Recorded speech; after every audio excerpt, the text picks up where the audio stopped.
Assalamualaikum warahmatullahi wabarakatuh. Terima kasih kepada Bapak Heru selaku dosen dari mata kuliah Perilaku Budaya dan Organisasi yang telah memberikan kesempatan kami untuk mempresentasikan hasil makalah dari kelompok kami. Sebelumnya, perkenalkan kami dari kelompok 8 dengan anggota Dela Eka Putri Agustin, Muhammad Dalhar, dan Arifah Nurrahmawati akan mempresentasikan tentang teori kepemimpinan.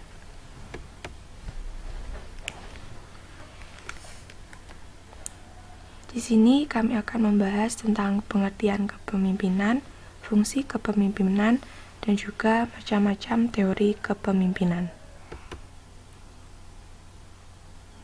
Yang pertama yaitu pengertian kepemimpinan. Pemimpin merupakan seorang yang mempunyai kemampuan untuk mempengaruhi individu dan juga kelompok untuk dapat bekerja sama mencapai tujuan yang telah ditentukan.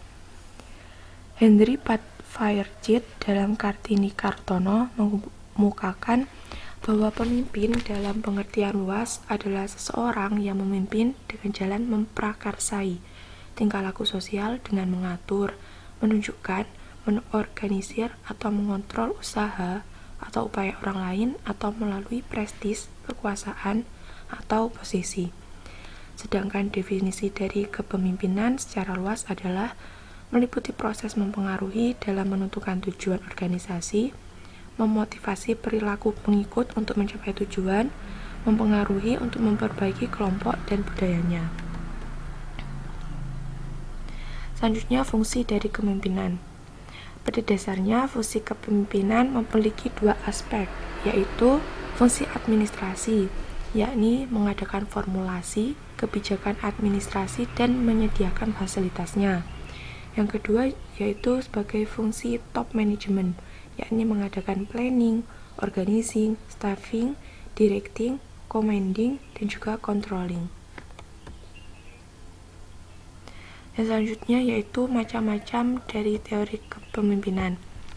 Di sini kami akan membahas 6 dari teori kepemimpinan. Yang pertama yaitu teori orang hebat atau great man theory. Pernyataan bahwa seorang pemimpin yang hebat adalah mereka yang memang terakhir sebagai pemimpin hebat, bukan mereka yang dibentuk menjadi pemimpin hebat.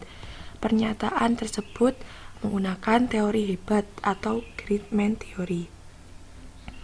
The great man theory memiliki dua anggapan dasar, yaitu yang pertama, pemimpin dilahirkan, bukan dihasilkan ataupun dibuat. Yang kedua, pemimpin besar akan muncul atau hadir ketika ada kebutuhan besar di dalam lingkungan atau masyarakatnya. Yang kedua, teori sifat atau trait theory. Teori kepemimpinan sifat adalah suatu pandangan atau pendapat yang mengatakan bahwa efektivitas seorang pemimpin banyak ditentukan oleh sifat-sifat atau karakter yang dimiliki oleh pemimpin tersebut.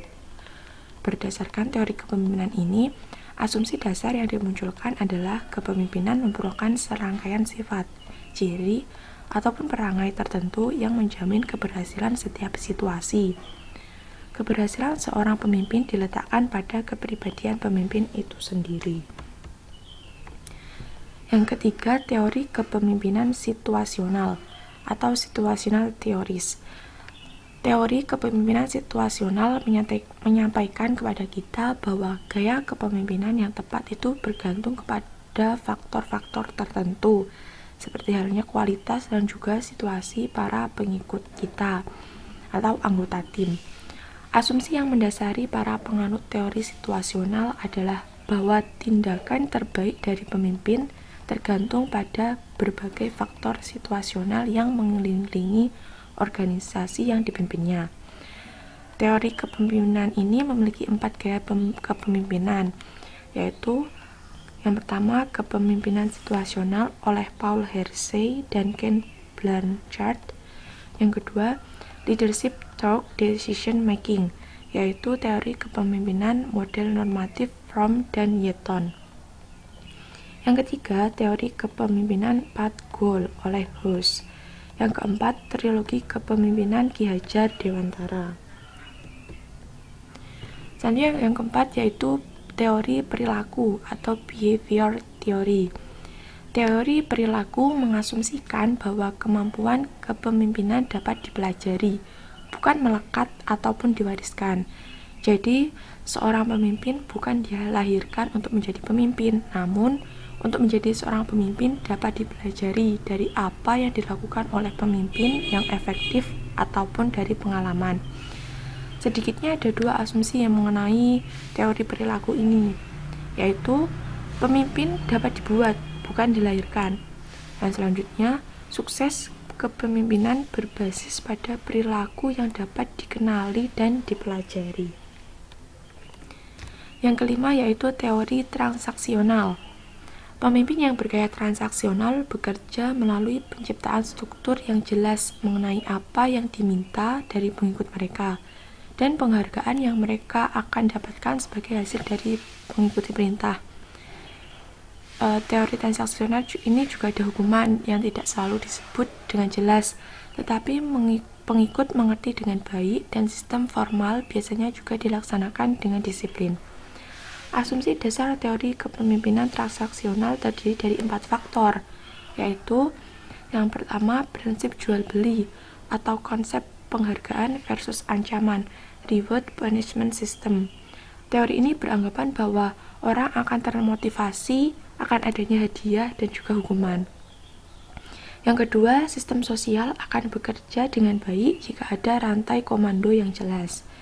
Yang ketiga, ketika pengikut telah setuju untuk melakukan suatu pekerjaan, bagian dari kesepakatan yang dibuat adalah menyerahkan semua kewenangan kepada pemimpin.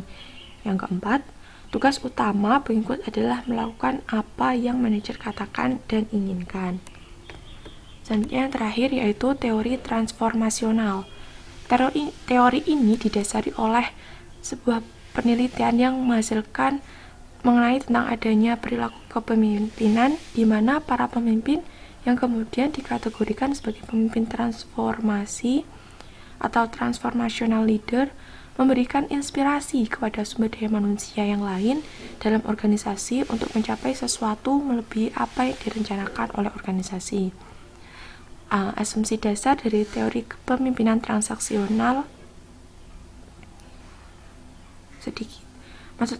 transformasional sedikitnya ada 3 hal, yaitu orang akan dengan sukarela mengikuti seseorang pemimpin yang mampu menginspirasi mereka. Yang kedua, seseorang pemimpin dengan visi dan gairah kerja atau passion dapat mencapai hal-hal besar. Yang ketiga, cara untuk mencapai tujuan organisasi adalah dengan menyuntikkan antusiasme dan juga energi oleh pemimpinnya. Sekian presentasi dari kami, kurang lebihnya mohon maaf. Wassalamualaikum warahmatullahi wabarakatuh.